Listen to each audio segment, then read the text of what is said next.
ผู้ฟังกำลังให้เกียรติรับฟังสถานีวิทยุเจียงใหม่มหานคร FM 107.25 เมกะเฮิรตซ์อันดับต่อจากนี้ไปเจิญอู้จ๋ากำเมืองกับดีเจคำเพชรเจ้า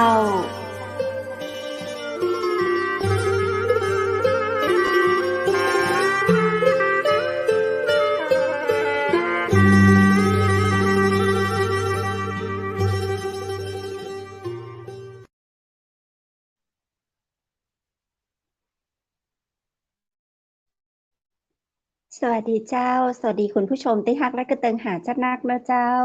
ยินดีต้อนรับเข้าสู่รายการอู้จ่ากำเมืองต่างจังใหม่มหานครแพร่ภาพออกอากาศจากอาคารวังสิงห์คำอำเภอเมืองจังหวัดเชียงใหม่เจ้าคุณผู้ชมและคุณผู้ฟังเจ้าปีกับปากกับข้าเจ้าดีเจคำเพชรเจนเกยนะเจ้าในเวลาดีๆนะเจ้า20:10 น.หลังข่าวพระราชสำนักเฮามาอู้มาจากกำเมืองตัวยการนะเจ้าถ่ายทอดสดผ่านทางเพจและ YouTube ของเชียงใหม่มหานครนะเจ้าวันนี้เฮาปากันวันพุธที่18เดือนมกราคม2566เจ้าผ่านปีใหม่มา18วันเป็นจะไดกันพ้องสบายดีนะเจ้า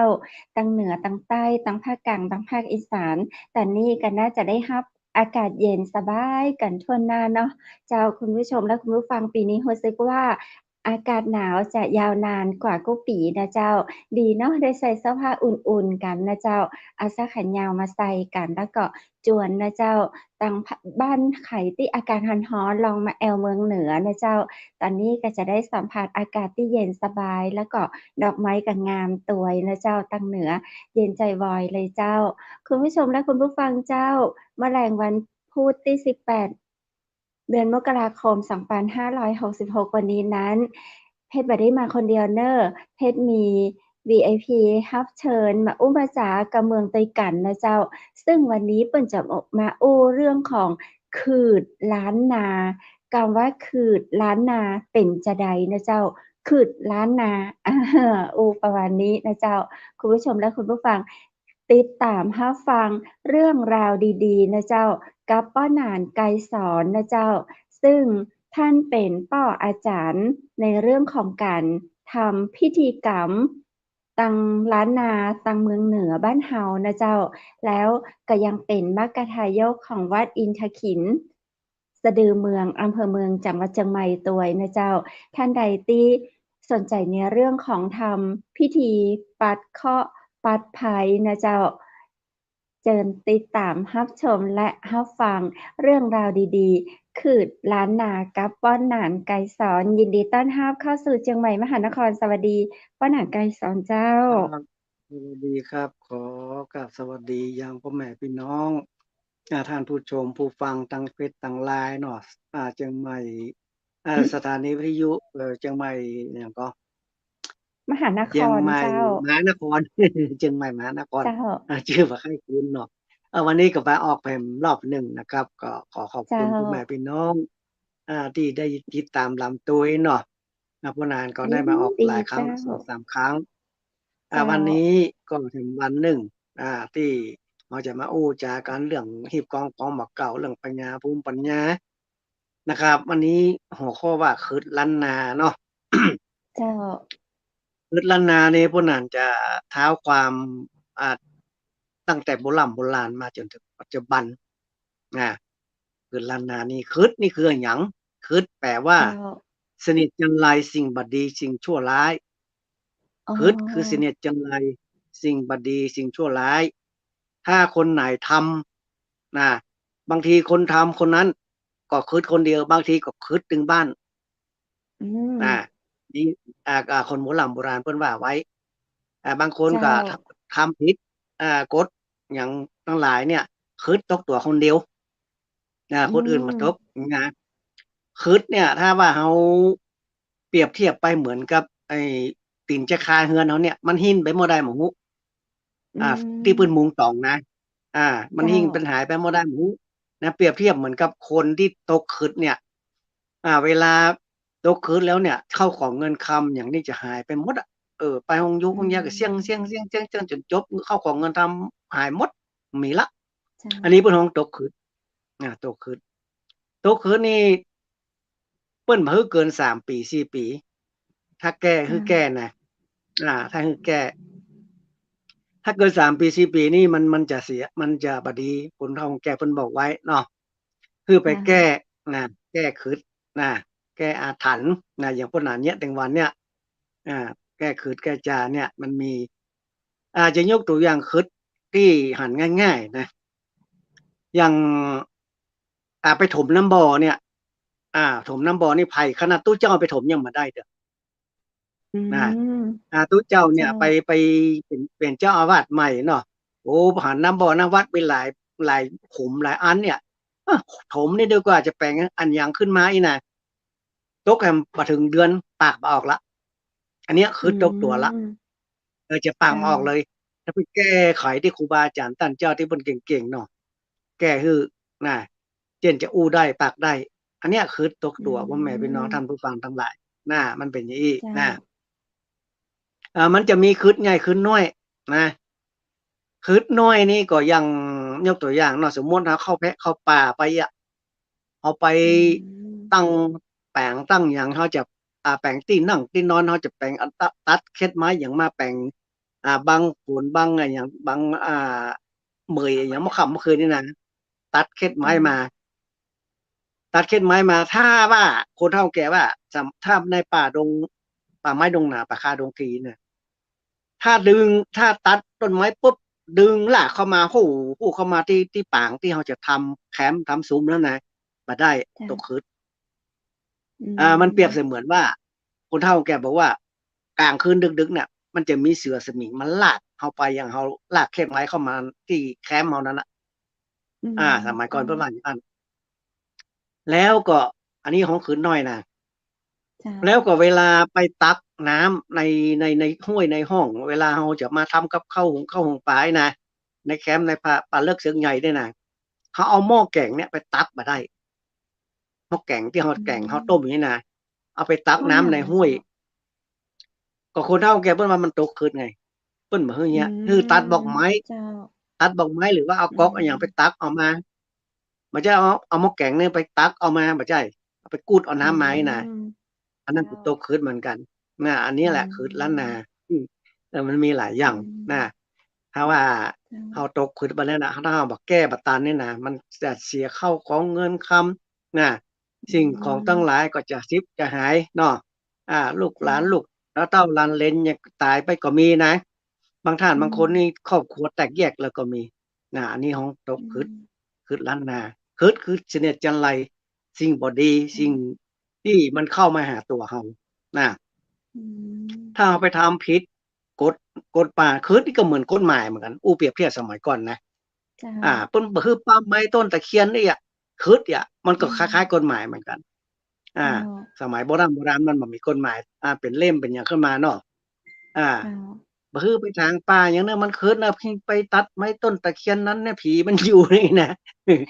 มันคืนอย่างเงี้ยเด้ออีนั่นนี่แหละมันเป็นคืนล้านนา นี่แหละ อืม มันมีอยู่บ่ใช่ว่า ยุคนี้สมัยนี้บ่มีคืนแล้วบ่ใช่เด้อบ่ใช่มีอยู่ สิ่งเหล่านี้ เจ้า ยังอยู่ ยังอยู่บ่ใช่ว่า โอ้ สมัยก่อนสมัยโบราณมันคืนมันเป็นเงี้ยบัดเดี๋ยวมันมีละยุคหยังไรอีน่ะบ่ใช่ล เจ้า องไปขุดไปถมน้ำบ่อลองไปลองไปถมน้ำบ่อไม่งี้นะแต่มันมีวิธีอยู่ ถ้าจะถม เจ้า เนี่ยถมได้ ถม อื ได้โดยวิ ม ธีที่ว่า สมมุติว่าเราจะใช้พื้นที่นั้นเป็นหนทางเข้าบ้านเข้าร้านเข้าอย่างนี้เนาะมันตึงน้ำ เจ้า บ่อเนาะเปิ้นฮื้ออันนี้เป็นอย่างที่บอกไปฮื้อเน้อฮื้อจำไว้เน้อพ่อแม่พี่น้องท่านผู้ฟังทั้งหลายคือเอาไม้เอาท่อน้ำประปาสัก3 นิ้วเนี่ย อื น้อย ม ลงไปก็บ่ดีนะสัก3 นิ้ว 2 นิ้วเนี่ยเอาไปไว้กลางใจน้ำบ่อ อื กลางใจ ม น้ำ เจ บ่อ ้า แล้วทีนี้ก็ถมแวดข้างเลย อันนี้บ่เป็นหยังบ่คืดเพราะว่ามัน อื มี ม มีท่อหายใจเพิ่นขึ้นมาอยู่ คือเอาท่อประปาท่อพัสลอนเนี่ยเอายาวๆต่อกับน้ำบ่อนั่นน่ะเอาจุ่มลงไปกลางใจหั่นเลย แล้วก็ถมแวดขึ้นมา อันนั้นบ่คื เจ้า ดละ ถ้าอย่างงี้นะหนองก็เหมือนกันหนองหนองป่าหนองที่มันเก่าไว้นะเป็นสระน้ำที่มันเก่าๆเนี่ย ถ้าเพิ่นจะถมนะ เจ้า เพิ่นฮื้อเอาอย่างเงี้ย อืม คือคนสมัยก่อนนี้มันมีท่อประปาเนาะเพิ่นเอาไม้บงไม้สร้างนี่ไม้บงไม้สร้างเลาะคอแล้วเพิ่นพาเครื่องก่อนเลาะคอแล้วก็เพิ่นมาประกบกันแล้วเพิ่นก็เอามาตั้งไว้กลางหนองกลางบวกสระน้ำอย่างที่มันเก่าๆไว้นะทีนี้เพิ่นก็ถเจ้า มก็บ่เป็นหยังนะอันนี้แหละป้าหนานเจ้าวิธีเราสามารถการ เราสามารถทำเองหรือว่าเราต้องมีครูบาอาจารย์มาทำให้เจ้าอ๋อต้องปรึกษาครูบาอาจารย์ก่อนบอกพระแม่ธรอืณีเจ้าตี้ก่อนมมีเจ้าข้าวตอกดอกไม้ไงยืนยงยกโยปักธูปปักเทียนปักธูปข้าวตอกดอกไม้เนอะขอเอ่อผมลำบอที่นี่เพราะว่าอยากใจเอ่อชื่อตรงนี้เป็นหนทางอีนะจะเข้าบ้านมันตึกอีนะเราก็บอกเปิดจุดธูปจุดอย่างแล้วเราก็ถมได้นะอันนี้ก็บักคืดละนะ อันนี้แหละคือพ่อแม่พี่น้องท่านผู้ฟังทั้งหลายนะคือล้านนานี่โอ้มันมีนักนะเจ้าอ่าอย่างวัดวาเหมือนกัน วัดวานี่นะถ้ามันไม้สุกบทไม้วิหารอย่างมันเก่าๆฮะเอาไปเป่าไฟเนี่ยมาได้เนี่ย อื จักมแต่งหลวงไอ้นายอ่าเจ้าควรมันไปถึงไหนที่มันคืดถึงที่นั่นอืสมมติว่าเขามเอาไปสุ่มไฟหินนาวกันอย่างนี้นะไม้บทไม้เจ้าวิหารเก่านี่เปิ้นมาเฮือไปอืเงี้ยไปทมำไม้ไถ่ไม้อย่างนี่ไอ้เก่ากะกลุ่มคันใดกะไห่เข้าเก่าก็ไม่ได้นะอืมเจ้าเอาบางคนมันเป็นไห่เข้าเก่านี่มันเป็นอืม เปิ้นเจาะเอาซิวเจาะเนาะแล้วทีนี้มันเมินๆมันแตกอืแล้วเขามก็โอ้แล้วเขาจะได้มันหันมันดูง่ายมันใกล้แต่ไฟเนาะเขาก็เอาเจ้ามีดไปสับตัดกันเป็นอันเอาไปบังไฟนะเปิ้นก็บ่เจ้าเฮ้ยเนี่ยมาได้เนาะอ๋อมาได้เจ้ามาได้คืออืหลายอย่างมอย่างขันแก้วตั้งสามขันเก้าในวัดในวาอย่างนี้นะเอาไปม้างไปขว้างไปหยังก็บ่ได้เพิ่นคือเก็บอืเอาไปซ่อมมเพิ่นบ่ฮือเอาไปขว้างไปหยังนะมันคืดเพิ่นว่าเจ้านะเออนี่แหละมีหลายอย่างเรื่องคืดอืนี่นะมเออป้าหนานเจ้าถ้าหากว่าจ้ะเราบ่รู้อีหลอเจ้าเราเอาคือบ่ฮู้ไม้เจ้าคือบ่ฮู้มันก็ปามอย่างถ้าฮู้แล้วเนี่ยไปอืทำมันได้มอ๋อถ้าบ่ๆเจ้า ฮู้คือบ่มันก็รู้อยู่ที่เจเนาะตนาเหมือนกฎหมายที่ป้าหนานว่าแต่อืเลยเนาะมอือืมนั่นแหถ้าละรู้แล้วมันยังเนี้ยก็คืออยู่อีเนาะมันก็จะคืดอืมอีเนาะเจ้าๆอาอืมคือมีหลายอย่างเจ้าอืมมันมีหลายอย่างสมมุติว่าบ้านเราอยู่ใกล้ตีนดอยใกล้ดอยใกล้แพะใกล้ดอยนะเจ้าอีเก้งอีฟานอย่างเนี้ยมันหล่นขึ้นบนเรือืมอนนี่นะนี่ก็คือเน้อ เจ้าอืมมันหล่นขึ้นบนเงินเขานะมันวิ่งมามันโกรธตายนะมันวิ่งอืมาขึ้นบนเงินเลยมนะอันนั้นน่ะอืเปิ้นต้องไปมแก้ขืดแก้จานะอืแต่มบ้านโบราณเคยหันอันที่มันมาวิ่งขึ้นเงินก็หันอยู่ของเจ้าป่าวิ่งขึ้นบ้านขึ้นเรือนได้นาเป็นไก่ป่าอ๋อเป็นหยังเนี่ยโอ้บ่ได้นี่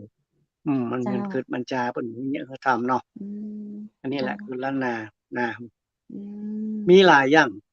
ถ้าแปลงเฮือนแถมแปลงเฮือนถือว่าขี้คร้านเขาขอเปิ้นหลายเตื้อไอ้เนาะแปลงวันเจ้านี้วันเนี้ยเราแปลงวันนี้บ่ได้ให้เหมาะคึดแปลงตูบแปลงปางแปลงเฮือนน้อยๆนะขี้เจ้า คร้านขอเจ้าบ้านหลายเตื้อไอ้นะขอวันเดียวเนี้ยเตวันนี้แมลงมันก็แปลกเลยนะเปิ้นอ๋อฮ้องเฮือนมาได้ต้าวลูกเบ่ได้ฮ้องเฮือออนต้าวลูกมันคึดเจ้ามันคึดแต่บางท่านบางคนนี่ในอย่างในหัวในเวียงที่บ้านที่เต็มเนาะเฮือนบ่เตเฮือนบ่เตบ่อืบ่บ่ได้มบ่ได้บ่ได้รื้อหยังซักอย่างนะแปลงเสาขึ้นเจ้ามาเลย แปลงเสาขึ้นมาเฮือนเก่านะอันลักไปมุงตรงหลังคาแหมจานหนึ่งอืมแล้วก็ถ้ามุงหลังคาบนชั้นบนสุดแล้วก็เตหลังคานั้นออกไอ้น่ะอันนี้ก็บ่เจ้าดีเพิ่นว่าหึงรอบคาบน่ะอืหึงรอบมคาบมันบ่ดีเจ้ามันอยู่บ่จำอุทิศจำเริญมันผิดมันเถียงกันเขาก็เอาเงินทำก็หายน่ะอ๋ชิบหายไว้หัวอน่ะบ่ดีอืน่ะมชาวบ้านกับจองนี่บ้านหลายหลังเอามาเปาะแป่งกันนี่นะเจ้าก็บ่ได้เพิ่นฮ้องเฮือนแก่งอืแข มอื มันมจะเป็นระเจ้าวุ่นระวายนะเป็นระวุ่นอืระวายมบ้านจองเขาเนี่ยมันจะมาม่วนมันจะบ่ดีมันจะอันหยังสิ่งอันหยังจะเข้ามานักขนาดเลยนะอือามนั่น2หลังนะเจ้าเอาหลองเข้ามาแปลงเรือนก็บ่ได้นะเออหลองเข้าเก่านี่นะเจ้ เอามาแปลงหอย่อเฮือนนี่ก็บ่ได้คืดเลย เออคืดเพิ่นเหมือนเนี่ยคือทำเนาะลองเข้าเก่าเนี่ยไออย่างก็หางเฟืองกลางเฟืองอย่างเนี้ยกลางเฟืองนี่นะที่เพิ่นเอาไว้เฟืองเนี่ยเอามาแปลงหอย่อเฮือนเนี่ยมันได้อ่าไม้ยังแพะยังป่าแถมถ้าว่าต้นใดเนี่ยปั้มลงปุ๊บมันบ่ลงดินนี่นะเพิ่นก็บ่ฮือเอามาเจ้ามันคือว่ามันอยู่บ่วุฒิเจริญนะบางต้นเนี่ยมันก้นลงบุ้มนะเวลาตัดนะแล้วมันสะเด็นขึ้นมายองต่อคือเนี่ยอันนั้นก็ว่าได้เพิ่นว่านะเจ้าเพิ่นว่ามันคือมันกัดมันอย่างมันสะท้อนขึ้นมาเฮาเพิ่นบอกนะอันนี้แปลงหอยเงินเพิ่นก็ระมัดระวังไว้เนาะเจ้าคือมันตกขึ้นมาแล้วมันบ่ดี อย่างคนเฒ่าคนแก่สมัยก่อนนี่เวลาเพิ่นจะแปลงหอย่อเฮือนนี่นะเพิ่นจะมีพ่อจานเนาะกำขันแปลงเฮือนนี่นะแล้วทีนี้เพิ่นก็เอาเสามงคลเสานางนี่เพิ่นจะเอากล้วยเอาหยังมามัดเป็นอย่างเตรียมจะยกขึ้นนี่นะแล้วทีนี้มีแม่มารคนหนึ่งมาข้ามเสานั่นน่ะเสามงคลเสาคือเสาแปะที่เพิ่นวางนั่นน่ะจะบ่ได้เลยเพิ่นจะยกเลิกเลยเพิ่นจะบ่ทำเลย มันคือเจ้าถ้าแม่มารมาข้ามเสาข้ามไม้หมดนั้นน่ะเพิ่นบ่ฮื้อเงี้ยทำนะเพิ่นว่ามันบ่ดีวะมันอยู่พระพุทธจำเริญหยังไกมันเป็นอย่างนั้นนะคนสมัยก่อนนี่ถ้าว่าเมื่อก่อนนี่มันบ้านมันจะเป็นบ้านปูนเนาะเป็นบ้านเงินตุพังอย่างเงินอย่างเงี้ยมันเป็นไม้มาให้มาดีถ้าบ้านหลังไหนเนี่ยตาย3คนละเพิ่นจะเตใหม่แปลงใหม่จะรื้อใหม่แปลงใหม่ถ้าตาย3คนแล้วนะพ่อแม่เฮาก็อุ้ยก็ตาย3คนแล้วเพิ่นจะแปลงใหม่แต่บัดเดี๋ยวเพิ่นมันย้านละมันเป็นยุคแห่งยุคหนึ่งเพิ่นฮือไปสวดไปถอนเอาพุทธเอาไปสวดไปถอนนะก็แก้คืนได้แก้คืนได้นะอันนี้แหละ แก้คืนได้คืนเนี่ย มันแก้ได้ยุคนี้สมัยนี้นะไม่ว่าจะเป็นยังได้หมดอ่ะแก้ได้เอาธรณีสารคาถาธรณีสารเอกนี่เอาเสกเอาเป่าแล้วทีนี้เพิ่นจะเอาใบไถเนี่ยใบไถที่เพิ่นใช้ไถนานะเพิ่นจะติดเหรียญคูณแล้วเพิ่นจะเอาไปตั้งที่ดินออกตั้งที่ดินออกใส่สตวงแล้วจะบ่คืนละนะใช้ธรณีสารคาถาธรณีสารที่พ่อหนานเคยเล่าให้ฟังคราวที่แล้วจำได้เนาะนั่นแหละเพิ่นจะเสกเป่าเสกเป่าน้ำก็มิงต้มปล่อยแล้วก็เอาไปปะไปพรมนะคือสิริจันไรเนี่ยมันอันนี้มันหันเป็นรูปธรรมนะไม่ใช่ว่าเป็นนามธรรมเลยอยู่ก่อนบ่เชื่อบ่ได้ลบหลู่อย่างพ่อหนานเนี่ยเวลาไอ้ตู้รองของร้ายเขาโดนของไหมนะพ่อหนานเสกกระถาเอาน้ำสปอยมามนอมผู้เขาเนี่ยนอนเต็มตัวเลยคนที่ถูกของในตาจะคล้ำหมดลงมันจะบ่กล้าสู้หน้าสู้ตาเฮาเพิ่นมาขอแก้ฮื้อนะแก้ได้แต่ห้ามใส่ให้คนตายคนเป็นบ่นานเจ้าน้ำสปอยผู้นี่นะว่าอะไรมีคนถามว่าคำว่าขืดกับของคืนอีเหมือนกันก็เจ้ามันจะคล้ายกันคนละเจ้าคนละอย่างของคืนนี่หมายความว่าคนนั้นเพิ่นทรัพย์ลายทรัพย์อนุมานถวายแหวนทรัพย์มังกรทรัพย์พญานาคอย่างนี้นะอันนี้เวลาเพิ่นไปเสียนครูครอบเสียนก็เพิ่นไปขึ้นครูตั้งอย่างเพิ่นไหว้ครูปู่ย่าครูอย่างประจำปีเนี่ยมันจะดิ้นยึกๆยักๆมันเป็นทรัพย์หนุมานก็จะเป็นบอกเป็นมันเป็นอย่างพะยะถ้าเป็นพญานาคก็เป็นก็จะการตะปืนให้ยะอันนี้ของขึ้นเจ้าของขึ้นก็คือที่คนละอย่างเด้อเจ้าคนละอย่างนี่แหละเนาะล้านนาเฮาเพิ่นจะกลัวมากๆเรื่องคืนเรื่องจานี่นะไอ้เงี้ยอย่างบ่ถูกต้องโคซ้ำคนบ่ฮู้เนาะคืนตกตัวแล้วโอ้เข้าของ10หายไว้วอดบดมีเงินไป10ล้าน20ล้านก็เสี่ยงไปกำน้อยอันนี้บ่เชื่อว่าได้ลูกโดนเด้อนี่แหละคนที่เสียเข้าของเงินคำเนี่ยเขาตกคืนเขาเงียบดีเงียบดีมันมีหลายอย่างมีนักคืนล้านนานี่น่ะนักแต่เลยเรื่องของเอาวิหารเอาพระวิหารหงอุติเนี่ย2วัดเอามารวมเป็นวัดเดียวก็บ่ได้นะ เจ้าพระเจ้าหัวบ่ค่อยมีเอาหัวมาใส่ปัจจัยองค์เดียวกันนี่นะมันมีพระเจ้าที่มันคอที่มันหลุดมันล่วงไปเนาะแล้วทีนี้มันมีหัวอยู่ห้ามเอามาใส่เลย มันคืดมันเหมือนอย่างเงี้ยนะเป็นคือมันถ้าหัวมันลงมันหล่นไปมันเป็นอย่างนั้นก็คือว่าอย่างนั้นน่ะแต่ว่ามันมีให้มาเก็บมาต่อมาใส่นี่มันได้เป็นเหมือนอย่างเงี้ยอันนี้คือท่านนะฮะเนาะมีหลายอย่างถ้าเกิดเหตุการณ์ขึ้นมันคืดอีดาวแล้วเขาก็มีเราก็สามารถไปปรึกษาป้าอาจารย์หาแนวทางแก้ไขได้มันก็จะแก้ได้แต่ละอย่างก็จะบอกการแก้ก็จะบ่เหมือนกันมันก็จะจ้ะมันจะเหมือนกันนะบางคนนี่โอ้มันโดนนักขนาดเลยนะโดนนักขนาดเลยอย่างบางคนเป็น10 ปีนะ10 ปีนี่มันแก้มาได้นะทีนี้เขามาฮู้ทีหลังเนาะมาฮู้ทีหลังเขาไปขอไปแก้หลายครูบาอาจารย์ก็แก้บ่ตกเอาเข้าแก้ได้ไปหลายครูบาอาจารย์แนะนำไปก็10 ปีนะแต่แก้ได้อยู่แก้ได้อยู่แล้วเขาจะฮู้ได้จะได้ล่ะเจ้าพออาจารย์เจ้าว่านี่มันคือผ่านไป10 ปีอะเจ้าเพิ่นจะฮู้ในตัวเพิ่นเลยมันจะฮู้ว่ามะค่ำมะคืนมันจะนอนบ่อยู่บ่ได้มันจะร้อนจะไหม้มันจะบ่ม่วนอกม่วนใจนี่นะมันจะเนี่ยอย่างมันจะเป็นเฉพาะเมื่อคืนนะเมื่อวานก็เป็นคนธรรมดาเนี่ยเมื่อคืนนี่เอาแล้วเด้อเป็นนั่นเป็นนี่นอนมันรับอึดนักอะหยังกะเนี่ยไปแก้เพิ่นจะเอามีวิธีแก้นะวิธีแก้นี้เพิ่นจะเอาขี้ผึ้งปิดตาพระเจ้าที่เพิ่นบวชพระเจ้านะตุเจ้าเพิ่นจะเก็บไว้ทีนี้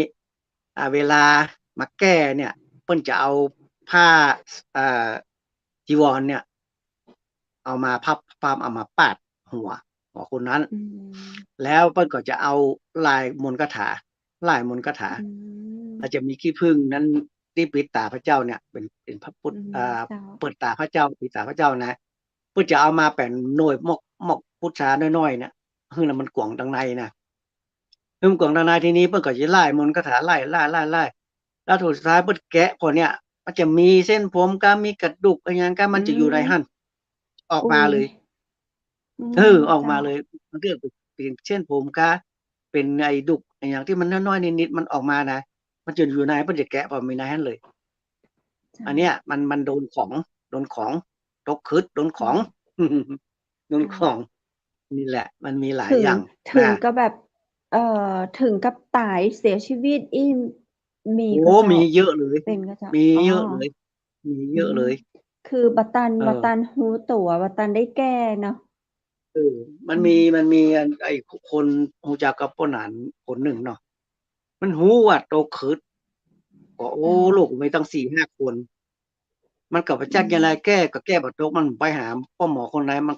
ก็คิดว่ามันก็บ่เป็นหยังไงกะทีนี้มันป่วยลงหนักเลยป่วยหนักมันยังไงฮู้ก็มันทำใจเลยนะมันจะนุ่งผ้าใหม่ครัวใหม่เลยนุ่งเสื้อใหม่ครัวใหม่แล้วมันว่าตายจังไดจังมันนี่เนาะเนี่ยอันนี้มันบ่แก้ก็ตายแท้นี่มันตัวคือนะมันเป็นสิ่งบ่ดีแท้ๆเลยนะอันนี้แหละมันมีในล้านนานี่มีตั้งแต่เลยนะนั่นคือลังจานี่พระสงฆ์พระเจ้านี่มันจะว่าเว้นเนอคนใดทำก็ต้องคิดอยู่นะคิดอยู่ก็เหมือนที่ว่าเปิ้นว่าหยังก็พอเปิ้นเจ็บเปิ้นป่วยเนาะเปิ้นไปหาหมอที่โรงพยาบาลหมอก็ยังบ่สามารถที่จะบอกได้ว่าเป็นอะหยังอีเนาะเจ้าก็เป็นอาการหนึ่งของนั่นน่ะเปิ้นฮ้องว่าคืดนี่ไปหาหมอบอกว่าไปยังไปเถอะปิ๊กเถอะอ่ะปิ๊งมาบ้านก็ยังเก่าเนี่ยมันเสียข้าวของมันทำนะมีแต่ใดก็เอาไปเชี่ยงให้หมอหมดบ่ฮู้ตัวนะข้าวของเงินคำมันอย่างตั้งหลายนี่อันเนี้ยมันว่าคืดมันมหันตัวของมหันตัวแต่เฮาสัมผัสได้เนาะสิ่งปาฏิหาริย์นี่มันมีมันมีเกิดขึ้นกับคนนั้นน่ะเจ้า เวลาเปิ้นไปถอน เจ้า วัดถอนมาเวลาเปิ้นไปถอนวัดถอนวิหารที่เปิ้นสร้างมาอย่างนี้นะวิหารวัดอินทกินสะดือเมืองนี่นะที่พ่อหนานเป็นผู้จารนี่นะ ทีนี้เปิ้นทำเสร็จละเปิ้นจะเสกซ่อมหยังยศแต่ก่อนเปิ้นจะตันเนี่ยเปิ้นจะไปถอนก่อน ไปถอนก่อน พ่อหนานก็ตัวเจ้าเพิ่นจะสอนถอน5สตวงเนาะกลางวิหารอันนึงเนาะแจ้งวิหาร4แจ้งก็อันตัวเจ้าเพิ่นถามปุ๊บพ่อหนานก็ยกไปวางยกว่าเป็นมุมตัดมุมตะวันตกแจ้งเหนือพ่อหนานเอาสตวงไปวางปุ๊บกระเบื้องตกลงมาปากเลยกระเบื้องหลังคา คนลุกเลย ตกลงมาปากเอ้าพ่อหนานก็ยกมือไหว้ว่าสาธุพ่อหนานก็เก็บมาไว้กูอันกูชิงเดี๋ยวเต็กจะไว้หมดยังบอกว่าขายเตื้อเก็บไว้คนเดียว มาลามาลูนมาไปบอกคือครูบาที่ตนที่เปิ้นเป็นประธานสงฆ์ที่เปิ้นมาถอนนั่นเนาะพ่อหนานก็เอากระเบื้องเนี่ยมาทำเป็นตาที่3ตาที่3ไปโชว์ดูหน่อยนี่เนอะตาที่3เนี่ยเอากระเบื้องแป้งแล้วก็เอาขี้ผึ้งปิดตาพระเจ้าเปิดตาพระเจ้าในติดตัวถ้าเอาใส่นอกคืนเราใส่เจริญภาวนาอย่างเขาจะหันเทพหันเจ้าหันอย่างบดวันที่1วันที่16เนี่ยหันเลขทุกตัวเลยถูกทุกงวดเลยแต่บักกล้าบอกขายกลัวเขามานักนานจะบ่ได้อยู่ที่ยังทุกวันอากงอาม่าในกรุงเทพเพิ่นมานะอากงอาม่ากรุงเทพเพิ่นมาเพิ่นเป็นเจ้าของกิจการใหญ่โตโมโหลานเปิ้นมีความเชื่อมากๆเลยมันแปลงได้12อันมาได้มาทำเป็นตาที่3นี่นะมือไผแต่เขามาที่ฐานจิตอันนี้เอามันมีน้อยเนาะถ้าใส่นั่นหันเทพหันเจ้าเลยมาค่ำคืนวันที่1ที่16ก็หันเป็นตัวเลขตรงเป๊ะเลยบ่ต้องปิ้นซื่อยังอันนี้บ่เชื่อที่ลบหลู่เด้อเป็นความเชื่อส่วนบุคคลใครเชื่อก็ได้ไม่เชื่อก็ได้แต่เข้าไปดูใน YouTube มีที่ครูบาอาจารย์ท่านเจ้าที่เป็นประธานสงฆ์เพิ่นได้ทำแล้วก็เพิ่นหันสิ่งเหล่านี้เข้าไปดูได้นะท่านพระครูวัฒน์คำนะเป็นพระครูบาอาจารย์ของพ่อหนานนะเพิ่นเป็นเจ้าพิธีเพิ่นไปสุดไปถอนพ่อหนานก็ได้สิ่งนี้มาท่านพระครูเพิ่นบอกว่าเทวดาเพิ่นฮือเจ้าได้ทุกคนเลยมาที่บ้านพ่ออาจารย์นี่นะได้โชคได้ลาภทุกคนเลย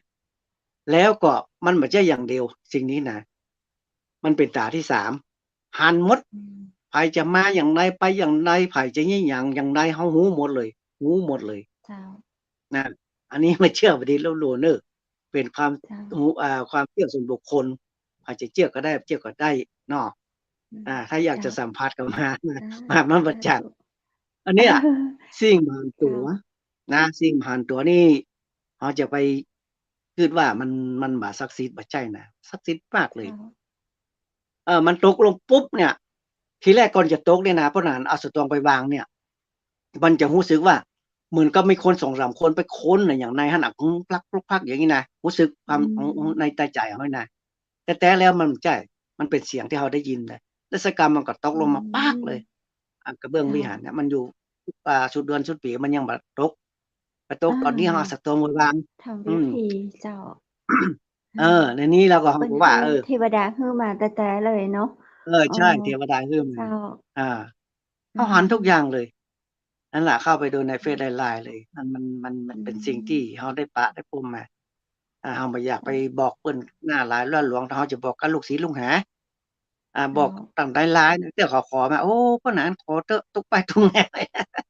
ขอสักงวดเขาก็ได้กันไปนะก็ได้กันไปวันนี้ไม่ใช่ว่าส่งเสริมเล่นอบายมุขเนาะพูดตามความจริงนะคนเฮานี่ก็อยู่ขึ้นอยู่กับสตางค์กับปัจจัยนั่นแหละถ้ามีสิ่งนี้มันก็ดีทุกอย่างเนี่ยเนี้ยสำเร็จปัญหาถึงวันนี้ไม่ใช่ว่าโอ้เพิ่นมาทำพิธีจะฮ้องตะอันดีเมาไผจะใส่ได้ก็ตามใจเถอะขันครูนี่นะไม่ใช่ว่าเอาสิ่งนี้มาเป็นการค้าปัจจัยเอามาใส่ไปถ้าได้ก็ใส่บางคนเพิ่นมีตังค์เนาะคนเฒ่าแก่มี600 800อย่างเงี้ยไอ้ผู้สูงอายุเพิ่นก็ไปใส่นักบางคนให้มาบ่หนานึกคืนหมดกล้าคูนะเพราะว่า เพราะว่าอย่างเพิ่นใส่แล้วถ้าทำพิธีเสร็จก็เอาให้เพิ่นคืนเนี่ยแถมเพิ่นบ่ให้ก่อน การรอคือมันพลิกคืนอันนี้ช่วยคนคือช่วยคุณนะนั่นแหละ แก้คืนตัวหนึ่งแก้คืนตัว เจ้า แก้คืนกระจายนะแก้คืนอืนี้เพิ่นจะ ม แปลงสตวง8สตวงนะคืนบ้านคืนจองมันเป็นตี้ผีสายเก่าเนาะเมินไกแน่มันอยู่ม่อนกินมัน อ๋อ ล้ำผีมันหลอกมาเอามีนะเพิ่นจะเอาสตวงมา8สตวงมาไว้ใน อ๋ บ้า อน แล้วก็เอาถ่ายใบไถนะไถที่ใช้กับไถนานะใบไถ เจ้า ต้องลงอาคมก่อน เอาไปขูดขี้ดินใส่สตวงขูดขี้ดินใส่สตวงนะอันนี้คือแก้คืนได้ แก้คืนได้นะมันมีหลายอย่าง แก้คืนได้ ก็มีญาติธรรมของพระหลานนี่นะ เจ้า เปิ้นไปแปลงบ้านบ้านที่ดินที่นั่นน่ะเปิ้นขุดดินไปขาย เป็น เจ้า ม่งกว้างลึกเหลืองๆหั่นนะแล้วที เจ้า นี้ เปิ้นก็เอาลูกน้องไปแปลงบ้านแปลงจ้องแปลงหัวแปลงหาไว้มันซื้อที่ดินที่นั่นนะ อืม แล้วทีนี้ เขาไปปะใส่งูเหลือม อ้อ ก็บุบกินงูเหลือม6คนนั่นน่ะต้มกินยำกินเนาะบ่ถึง3เดือนตายหมด6คนนั่นน่ะตายหมดเลย อืม อันเนี้ยตัวขืน อ๋อคนลุก งู อะ พระภูมิเจ้าที่ เจ้า งูพระภูมิเจ้าที่ ไปบุบกินบ่ได้นะ บ่ได้ลูกขืน อืม ตายหมดถึง6คนนั่นน่ะ แล้วก็ อืม เขาก็เจ้าของมันก็มาอยู่นะพิษเถียงกันตลอดเลย บุบฆ่าบุบตีกันลูกเมียมีหยังแตกคะแลกะแจ เขายังไปแก้เตื้อนะเขายังบ่ไปแก้คือเตื้อน่ะก็เลยกึ่งกลางนึงฟ้องร้องกันบัดนี้นี่ อันเนี้ยก็คื อื อ ม สิ่งบ่ดีนะ อืม สิ่งบ่ดีเกิด เจ้า ขึ้น ต้องแก้นะ ต้อง อื แก้ ม เพราะว่าคือล้านนานี่ พระ เปิ้ ฐาน น กลัว เจ้า แท้ๆเลย เคยได้ยิน อา ว่าหยังก็มันคืดบ้านคืดเมืองอีหลอเจ้า เขาจะ คือบ้าน มั คื น อเมื จะ อง ได้แล้วเขาจะแก้จะได้ คือ ตก บ้าน คื คือ ด เมือ บ้าง น ก็ คืดเมือง ยกตัวอย่างอย่างสมัยผู้ว่าสมัยก่อนที่เพิ่นปิดประตูสวนดอกนั่นน่ะ เจ้า อภัยรัตน์เดชดินเนี่ยนะสุมาเด้อเอาชื่อมาเนาะเพิ่นปิดบ่ให้เตียวบ่ให้รถเข้ารถออก อันนั้นเพิ่นทุกคืนแล้วไปปิดตูบ้านตูเมืองนะคืนบ้านคืนเมืองคืออันนี้แหละ แล้วท่านผู้ว่าผู้ต่อไปก็เครื่องบินก็ตกลงมาเลยถึงลูกถึงเต้าถึงปริวารของเพิ่นอันเนี้ยมันเป็นคืน เครื่อง บ้า บิ น น คืน ต เมื ก อง เนาะ เจ้า สมัยนั้นน่ะ เธอคงจะฮู้อยู่กะ เจ้า เป็นละออนนักเรียน เจ้า ที่เชียง นั่น ให แห ม่ ละ อั เฮาน เนี้ย เซา คืน ถึ บ้าน ง คื เชีย น ง เม ใหื ม่ อง เจ้า นั่นแหละ เพิ่นมี เนี่ยคืนบ้านคืนเมือง ตำนานมาจะอีเนาะ เจ้า ถ้าไปปิดประตูบ้านประตูเมืองเนี่ยมันได้นะคืดเขาบ่ฮู้ถึง อืม เท่าถึงการ ไปแยะไปทำ เจ้า แล้วแล้วไปเจ็บไปตายไปนี่กันหมดเนี่ย อื อันนี้ ม แหละคืดล้านนานะ อืม มีหลายอย่าง ที่เพิ่น เจ้า วันเนี้ยเพิ่นทำกันเพิ่นถือกันมากๆ แต่คนมาเดียว เจ้า บ่ฮู้ว่าคืดเป็นตัวจั่งใดเนาะใครหันหน้าตัวไว้นะ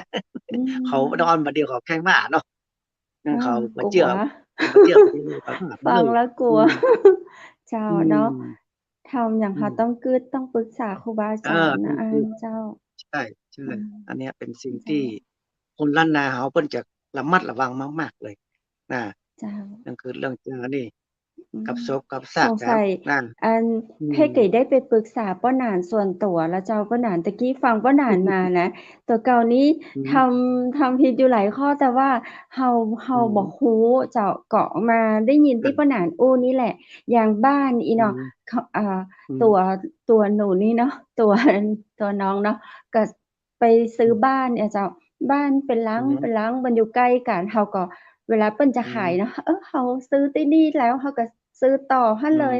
ซื้อต่อหั้นเลย แล้วเฮาก็มาแปลงเชื่อมกันอะเจ้าป้าหนาน ถ้าจะได้ไปปรึกษาป้าหนาน เจ้า แก้ได้ คือต้ เจ้า เธอต้องมาที่สำนักป้าหนานนี่ จะพลิก เจ้า ร้ายให้กลายดี แก้ฮื้อ เจ้า แก้ฮื้อ ต้องกราบขอบพระคุณล่วงหน้า เดี๋ยวจะหาเวลาไป เจ้า เจ้า นั่นแหละ กลัวแต่ละ เรื่องคืน เฮาเป็นคนล้านนาเนาะ มีครูบาอาใช่จารย์ศาลเจ้าเปิ้นใช่ อืมอืม เจ้าเราต้องเอาครูบาอาจารย์ท่านเจ้าสมัยก่อนเปิ้นว่าไว้เขาก็เอาทำตามเปิ้นน่ะอาจเจ้าจะไปม้างประเพณีเปิ้นได้น่ะเขาเคยเลี้ยงผีเมืองผีฟ้าบ่เลี้ยงแล้วมันมีเมืองผีฟ้ามันเป็นคอนกรีตหมดอืบ่ได้นะมเพิ่นแปลงคอนเหมือนกันกรีตแปลงบ้านนั้นเจ้าเมืองนี่ละอย่างบ้านอืมเฮาเนาะมีเลี้ยงผีเอ่อโลกปู่ย่าพ่อแม่เฮาจะจะอืมแต่งงานอย่างเงี้ยเจ้าประเพณีเลี้ยงใช่ผีคนเมืองเลี้ยงผีเหนือเนาะแล้วเฮามาจ้ะคือถึงว่าถ้ารุ่นลูกๆไปรุ่นหลานม้างประเพเฮานี่ณีบ่ได้จะยังมีอยู่ก่ออืม มันเจ้าก็ไปตามยุคเนาะแต่มันดีนะถ้าว่าเขาเลี้ยงมันก็กั้นกรุงรุ่งเรืองเนาะเนี่ยอย่างก็ฮิมาเจ้าก็ขึ้นมีความสุขมีอย่างดีขึ้นมากับในกลุ่มนั้นนะถ้าว่าเขาแบบเชื่อเจ้าอ่ะโอ้เหมือนเนี่ยมันทำเลยอ่ะเลี้ยงผีปู่ย่าเลี้ยงผีเจ้าที่เนาะผีบ้านผีเมืองผีอย่างตั้งหลายนี่ผีเมืองผีฝายผีเจ้าผู้เจ้าแม่ผู้จบนี่นะเวลามันเกี่ยวเจ้าเข้าวเอาเฟืองอย่างเนี้ยก็จะมีไก่กุ้งเนาะไข่แก่นเอาไปเจ้าใส่ตารางตีเข้าอ่ะอืมแล้วที่เจ้ามาทีแรกทีหลังเขามาเนี่ยอะไรอ่ะเอารถโม่รถอืปันนะจบมเนี่ยแล้วก็มาดีนะสิ่งเนี่ยอย่างที่มันเนี่ยมันที่มาตามอันบรรพบุรุษของเขามันก็มันดีนะมาอืดีมอ่าเจ้ากินข้าวอะไรอย่างเนี่ยมันก็บอกกุ้มกบกุ้มปีเนาะเอาไปขึ้นไปขายก็บ่ได้ราคาอย่างเนี่ยมันตกขึ้นด้วยหมดอ่ะ อืม เออเจ้าถ้าเงียบถ้าเราทำตามาตามมฮีตประเพณีตามฮอยมันก็จะดีขึ้นอ่าเนาะตามเจ้าที่ตามห้อยของมันเจ้ามันก็ดีขึ้น อืมเจ้านี่แหละเพื่อได้เป็นสิ่งได้ดีมีโชคๆมีลาภเนาะอย่างก็เจเออริญก้าวหน้าเจ้าอืมเจ้าอืมป้าด่านเจ้าเพราะมันมีมานักจ้ะเจ้าเรื่องของคือขืดล้านนามาถึงช่วงสุดท้ายของรายการละเจ้าป้าด่านเจ้าครับป้าด่านอันถ้าอืมคนเปิ้นสนใจนี่เปิ้นจะไปติดต่อป้าด่านผ่านทางเพจเนาะเฟซบุ๊ก ก็อ่าเจ้าใกล้ป้าหนานสอนนะคะประชาสัมพันธ์เพจเฟซบุ๊กของสำนักป้าอืหนานให้มคุณผู้ชมคุณผู้ฟังใกล้เฮาแห่สอนงกรรมแล้วเจ้าพิมพ์เป็นตัวไทยว่าไกลสอนนะคะน่ะเจ้าปัญหานี่ถือพ่อปู่ฤาษีไกลอืพ่อปู่ฤาษีมไกลสอนนาคาไกลสอนนาคาเจ้าคือสัตว์สองเพศในป่าไม้หิอืมพานต์สมัยมครั้งพุทธอ๋อกาลตั้งเจ้าหัวเป็นสิงห์ตั้งหัวเป็นอืนาคมตั้งหลังเป็นสิงโตเจ้าครึ่งตั้งหลังเป็นอ๋อสิงโตเข้าไปดูเจ้าในเฟซไดไลน์ได้ไกลสอนนาคาพิมพ์เป็นเจ้าตัวไทยเลยก็หันอยู่อืเข้ามไปดูเนาะอันนี้ก็ เจ้าอ่าน้อมเจริญเน้อทุกท่านทุกคนบ่ได้ในทั่วโลกละตั้งกรุงเทพกรุงทางมานักขนาดเลยเฮาก็บ่เจ้า ได้ว่าหยังเพิ่นว่าเพิ่นมีศรัทธาความเชื่อเนาะเพิ่นเจ้าว่าเพิ่นเนาะสำเร็จอะปรากฏมากันเฮาก็โอเคนะเจ้าอย่างอืดีมเฮาก็ประชาสัมพันธ์ให้รู้กันนะเจ้าเนาะเจ้า ครับผมดีล้ำนาตามฮีตอืมตามฮอยและของดีล้านนาเฮาเจ้าพ่อหนานอืมวันดีนี้ก็ต้องกครับราบขอบพระคุณพ่อหนานจัดนักเลยเจ้าวันหน้าเฮามาอู้จักกับเมืองไปกันที่จังหวัดมหานครเดี๋ยวแหมนะเจ้าจะฮื้อปอนให้น้อยเนาะฮื้อปอนให้น้อยเนาะได้เจ้าตันก่อนยินดีเลยเจ้าเจ้ายินอ่า ดีเจ้าสาธุสัพพิติโยวิวัตตุสัพพะโลกโกวินาศสันตุมาเตภวะตนตรายโยสุขีติกายุโกภวะอภิวาทนะสีลิสานิจังวุฒาปัจจายโนจตตารโอธรรมาวัฏันติอายุวันโนสุขังปะดังติโยเทภะมโนสานังติโยธัมมามุตตะโมมนกถากะไว้ว่านาสินิหานะปิยเมตตานะมงคลนานะมหานิยมนะพระพรหมเสนานะปัญญานะปุญญาบารมีนะมหาสตินะมังมีสีสุขขอมังเกิดเป็นนะเมตตา ค้าง่ายขายดีมีกำไรค้าง่ายขายคล่องมีเงินมีทองเหลือกินเหลือใช้สาริกาตัวพี่จงมาเป็นทองสาริกาตัวน้องจงมาเป็นเงินเลยน้องทองเลยมาพูดจากก็ไปแล้วพอเป็นหญิงเห็นเฮาจะเห็นจะฮักเป็นจิตเมตตานะมหาเสน่ห์มนิยมชมเจาะมันอะไรกันเกี่ยวว่าองค์พญาคุดพุทธานะรวยนะได้เงินนะได้ทองนะได้ทรัพย์นะเมตตานะลังอาถรรพ์พระสยามมินทุวโลอิติพุทธสังมีอิติอรหังสหัสสกยังวรังพุทโธนะโมพุทธาญะสาธุสาธุสาธุสาอ่าธุสาธุสาธุเจ้าดีเจ้าพ่อหเอนานเจ้าออ่าหมดเวลาเนาะ เจ้า เดี๋ยว ปะวันนี้กันแห่งใหม่น่าจะเจ้าขอบคุณและยินมากันมาดีนะเจ้ากนะสวัสดีเจ้าครับสาธุมีจบมีใจกันทุกคนเนอะ เจ้าคุณผู้ชมและคุณผู้ฟังเจ้าวันนี้เราได้ปอนส่งท้ายรายการจากป้าหนานไกรสอนนะเจ้าซึ่งป้าหนานไกรสอนเป็นพระอาจารย์สุภาพแต่เจ้าเป็นป้ออาจารย์นะเจ้าเก่งในเรื่องของพิธีกรรมตังล้านนาเจียงใหม่บ้านเฮานะเจ้าและท่านก็เป็นมรรคทายกของวัด อินทขีฬสะดือเมืองอำเภอเบิงจังหวัดเชียงใหม่นะเจ้าท่านใดที่สนใจเรื่องของการทำพิธีปัดเคราะห์ปัดภัยนะเจ้าข้อหามยามร้ายที่มีในชีวิตของเฮาก็จะได้หมดจบสิ้นไปนะเจ้าติดต่อที่เพจและก็ Facebook ของป้านันไกรสอนชื่อว่าไกรสอนนาคานะเจ้าหรือว่าจะติดต่อผ่านทางรายการจังไหมมหานครเฮาก็ยินดีนะเจ้าที่จะเป็นสื่อกลางให้นะเจ้าวันนี้ได้ฟังเรื่องของคืนล้านนากันนะเจ้าเนาะเรื่องของฮีดฮอยประเพณีบักเกาของเจ้าเมืองเหนือเจ้าจะใดก็บ่เชื่อก็จะไปลบหลู่จะใดก็เป็นคนเชื่อส่วนบุคคลพิจารณาตัวนะเจ้าวันนี้หมดเวลาแล้วนะเจ้าช่วงสุดท้ายของรายการนะเจ้าคุณผู้ชมและคุณผู้ฟังท่านใดที่สนใจอยากจะร่วมรายการนะเจ้าจะเป็นบริษัทห้างร้านเจ้าของผลิตภัณฑ์หน่วยงานภาครัฐภาควิสาหกิจนะเจ้าติดต่อได้ที่ทีมงานของจังไหมมหานครหรือว่าจะติดต่อที่คุณอ๋อนะเจ้าผู้จัดการใจดีของเฮาเจ้ารวมถึงผ่านทักทายกันผ่านทาง Facebook YouTube หรือว่าทางเพจของจังไหมมหานครก็ได้นะเจ้าและวันนี้ขอกราบขอบพระคุณพระอาจารย์รัตนยาโนจากพุทธอุทยานสวนบูรณรักธรรมตำบลแม่แลมอำเภอแม่ริมจังหวัดเชียงใหม่นะเจ้าท่านใดสนใจเรียนสมาธิสามารถติดต่อได้นะเจ้าวันนี้ขอขอบคุณสปอนเซอร์ใจดีตังโรงแรมแม่เสลียงเวียงงามท่านใดสนใจนะเจ้าแอลเหนือแอลหนาวทักกันได้นะเจ้าโทรถามได้ที่053-621-444เจ้าแล้ววันนี้ขอขอบคุณน้ำผึ้งแท้น้ำผึ้งตราสารวินน้ำผึ้งธรรมชาติ 100% เจ้าบริการส่งทั่วไทยโทรถามได้ที่082-616-6889ขอขอบคุณแสงประเสริฐโภชนาบริการอาหารโต๊ะจีนระดับ5ดาวทั่วไทยเจ้าโทรถามได้ที่0904658589และขอขอบคุณบ้านสวนกรมงคลตำบลแม่แลมอำเภอแม่ริมจังหวัดเชียงใหม่ขอบคุณผ้าพิธีกรหญิงจากร้านผ้าพื้นเมืองชุดไทยใหญ่และสุดท้ายเลยนะเจ้า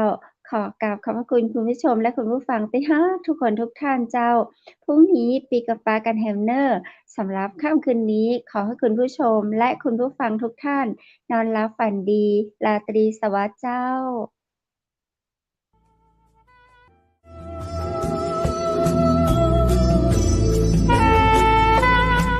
ดอยสุเทพเป็นสีประเพณีเป็นสง่าบุพชาติล้วนงามตานามลำค่านครพิงค์สถานีวิทยุเจียงใหม่มหานคร FM 107.25 เมกะเฮิรตซ์ขอส่งเสริมการท่องเที่ยวทุกมิติเจ้า